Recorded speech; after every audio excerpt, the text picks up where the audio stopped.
Let's suppose that you were able every night to dream any dream you wanted to dream. And that you could, for example, have the power within one night to dream 75 years of time, or any length of time you wanted to have. And you would naturally, as you began on this adventure of dreams, you would fulfill all your wishes. You would have every kind of pleasure you could conceive. And after several nights of 75 years of total pleasure each, you would say, well, that was pretty great. But now let's have a surprise. Let's have a dream which isn't under control. Well, something is going to happen to me that I don't know what it's going to be. And you would dig that and come out of that and say, wow, that was a close shave, wasn't it?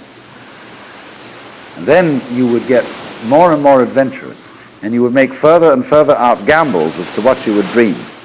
And finally, you would dream where you are now.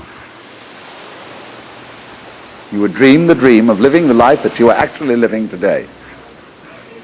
That would be within the infinite multiplicity of choices you would have, of playing that you weren't God.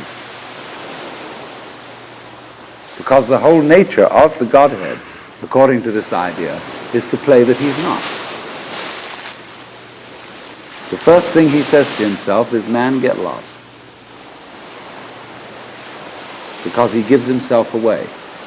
The nature of love is self-abandonment, not clinging to oneself.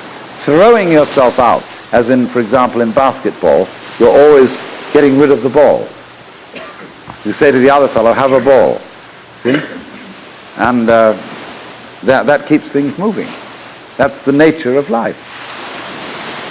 So in this idea then, everybody is fundamentally the ultimate reality. Not God in a politically kingly sense, but God in the sense of being the self, the deep down basic whatever there is. And you're all that. Only you're pretending you're not.